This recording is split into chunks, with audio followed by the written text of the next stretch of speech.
دیکھیے سب سے پہلے تو جب ایک چیز کے سبب کو آپ ختم نہیں کریں گے، اگر وقتی طور پہ آپ نے کسی مصیبت کو ٹال بھی دیا، سبب باقی ہے تو دوبارہ ہوگا۔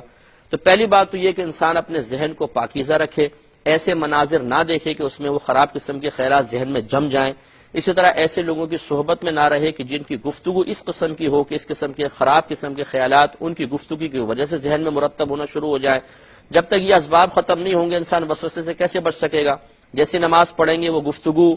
وہ مناظر متشکل ہو کے آ جائیں گے سامنے، اور پھر انسان بولے یہ وسوسے بہت آتے ہیں، تو وہ سبب ختم کریں۔ پاکیزگی اگر رکھیں، نگاہ میں پاکیزگی ہو، خیالات میں پاکیزگی، گفتگو میں پاکیزگی، اچھے دوست ہوں، پھر وسوسے برے خیالات کے کیسے آ سکیں گے؟ پہلی بات تو یہ۔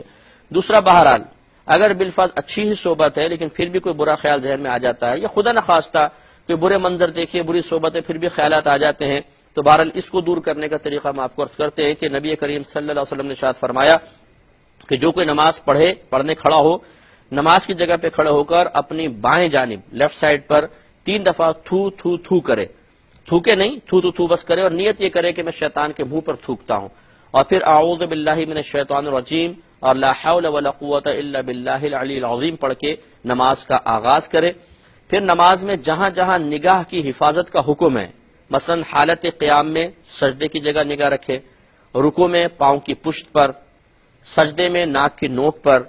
جب اتحیات میں بیٹھیں تو گود پر، اور جب سلام پھیریں تو سیدھے کندھے اور الٹے کندھے کو دیکھیں۔ اگر یہاں پہ نگاہ کی حفاظت کریں گے تو انشاءاللہ خیالات سے بھی بہت حد تک محفوظ رہیں گے۔ اس کے علاوہ اگر جو صورتیں آپ باقاعدہ پڑھتی ہیں ان کا ترجمہ یاد کر لیں، جب صورت پڑھیں تو ترجمے پہ بھی غور کرتی جائیں، تو انشاءاللہ یہ بھی وساوس کو دور کرنے میں بہت معاون ہے۔ اور آخری بات یہ ہے کہ خیال چاہے کتنا ہی برا کیوں نہ ہو، اس کا آنا برا نہیں ہے، اس سے نماز کے ثواب میں کوئی کمی نہیں ہوگی، اس سے نماز کوئی ٹوٹ نہیں جاتی ہے۔ ہاں، جان بوجھ کے خیال لانا یا آئے ہوئے خیال میں پھر اور ایڈنگ کر کے اس کے بارے میں سوچنا شروع کر دینا، اس سے ضرور ثواب میں کمی ہو سکتی ہے۔ اس لیے اجتناب کریں، جیسے خیالات اس کو ڈال دیں، جھٹک دیں، سوچیں نہیں اس کے متعلق، اور جو ہم نے امور عرض کیے ان کو اگر آپ اختیار کریں گی تو انشاءاللہ خیالات